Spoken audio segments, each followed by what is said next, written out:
Assalamualaikum warahmatullahi wabarakatuh. Hai anak-anak, jumpa lagi bersama Pak Helmi dalam video pembelajaran kelas 3. Kali ini kita memasuki tema 3, subtema 2, pembelajaran 3 dan 4. Masih membahas tentang wujud benda padat. Baik anak-anak, seperti biasa, kita awali pembelajaran kita dengan berdoa. Berdoa dimulai.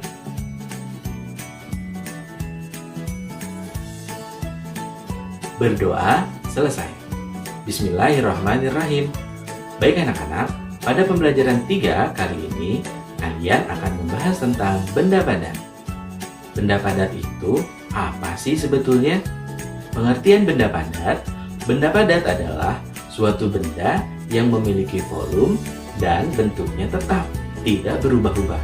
Di satu tempat dia seperti itu, di tempat yang lain bentuknya tetap sama. Itu adalah benda padat, tidak berubah-ubah. Kemudian, benda padat itu contohnya pensil, meja, kursi, penggaris, penghapus, batu, dan sebagainya. Coba kalian temukan benda-benda padat apa saja yang ada di sekitar kamu saat ini ketika menonton video Bapak. Selanjutnya, anak-anak, bagaimana sifatnya benda padat itu? Benda padat di antara sifat-sifatnya tentu saja berbentuk padat. Lalu, benda padat tidak dipengaruhi oleh wadahnya. Misalnya, bentuknya batu itu ada yang bundar. Ketika dimasukkan ke dalam wadah kotak, bentuknya tetap bundar, tidak berubah menjadi kotak. Atau handphone yang kamu miliki yang saat ini digunakan untuk menonton video, ketika dipindahkan pada sebuah wadah yang berbentuk bulat, handphonenya tidak berubah menjadi berbentuk bulat, melainkan tetap berada dalam bentuk awalnya, tidak dipengaruhi oleh wadahnya. Itulah sifat kedua dari sifat benda padat. Lalu, sifat yang ketiga dari sifat benda padat adalah memiliki volume yang tetap. Artinya, volumenya di satu tempat yang sama, itu sama, tidak berubah.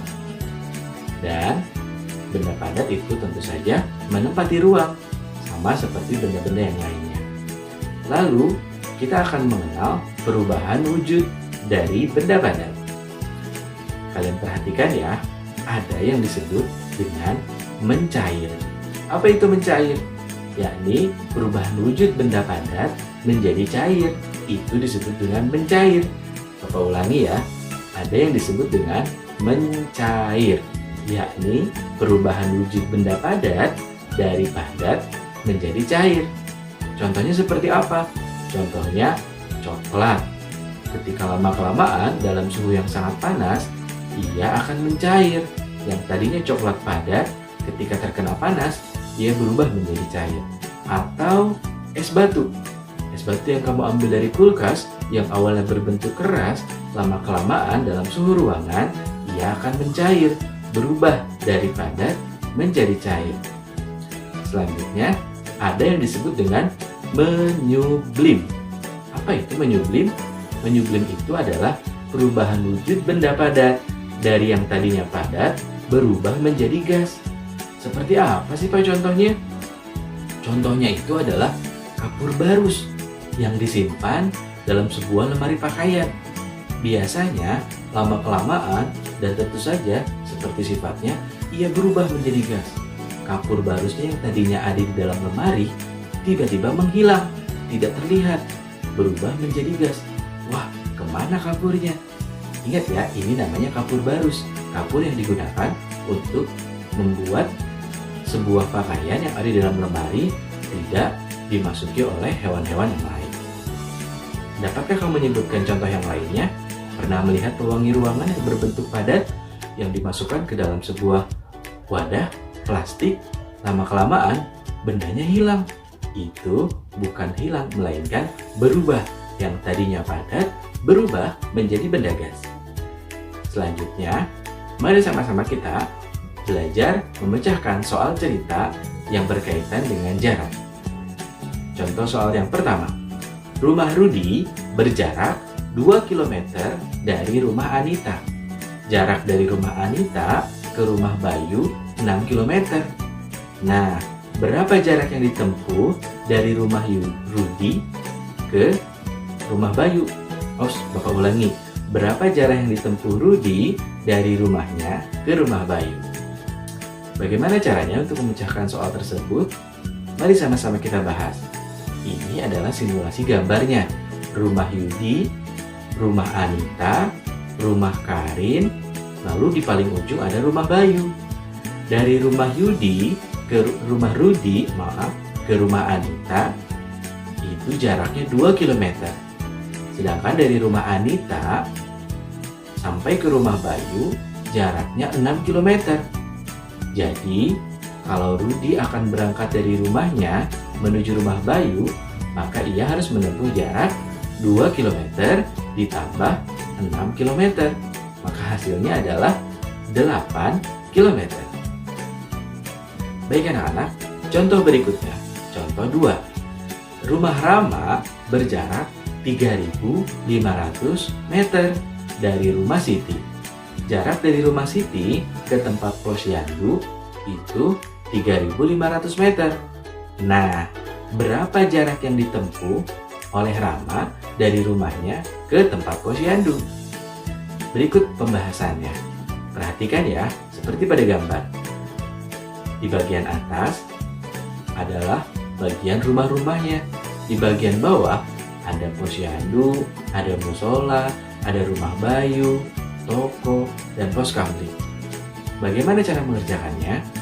Rumah Siti dan rumah Rama berjarak 3.500 meter. Dan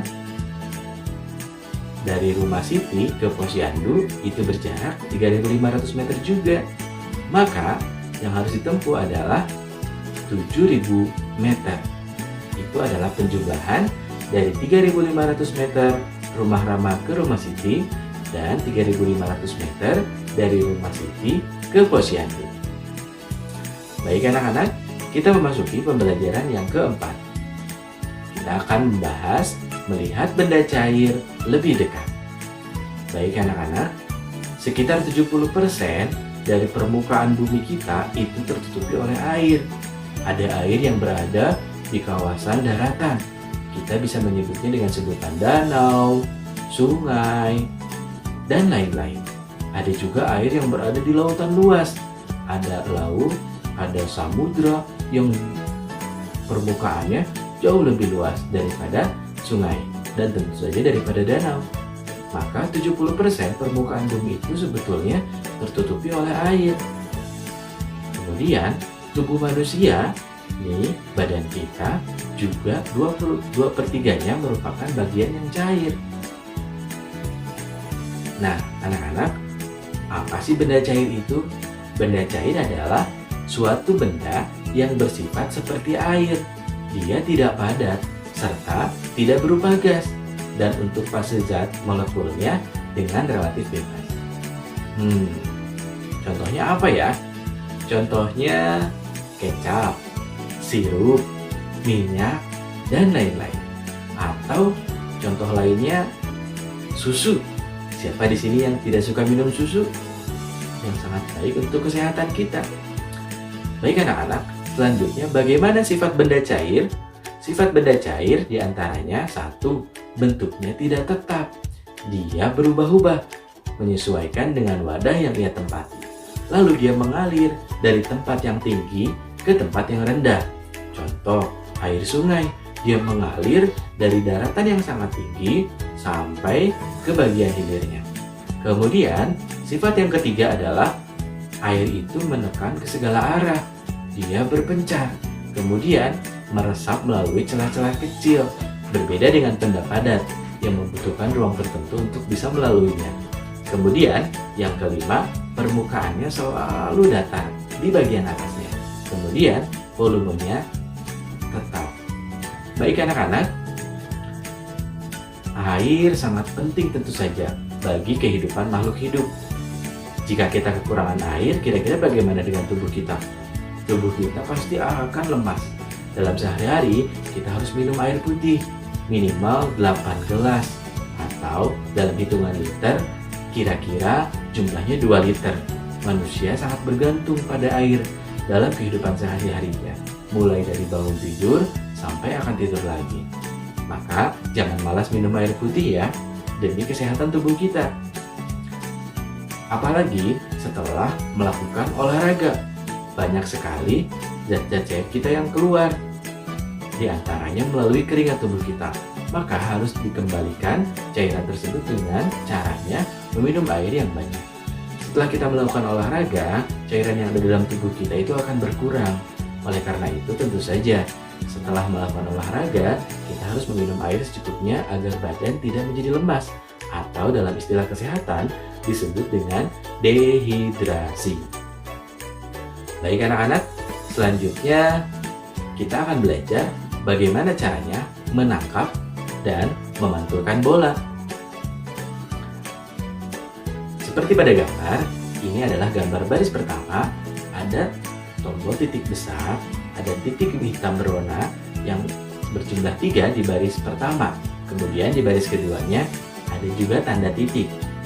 Lalu diberikan tanda panah pergerakannya.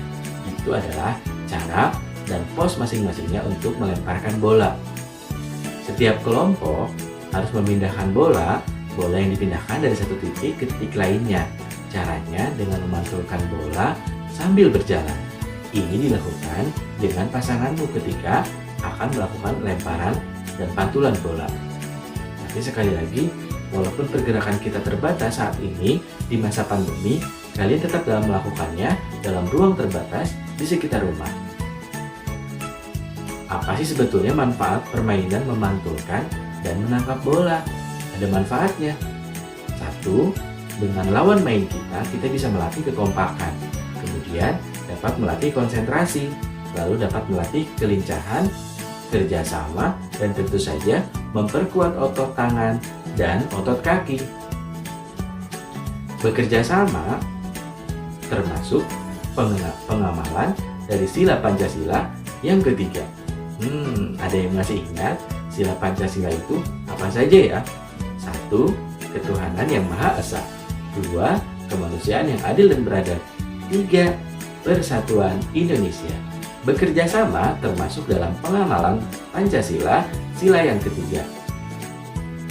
Manfaatnya dari bekerja sama, jika kita terbiasa untuk bekerja sama dengan orang lain, maka pekerjaan akan cepat selesai, mempererat tali persaudaraan, dan pekerjaan yang tadinya berat menjadi lebih ringan.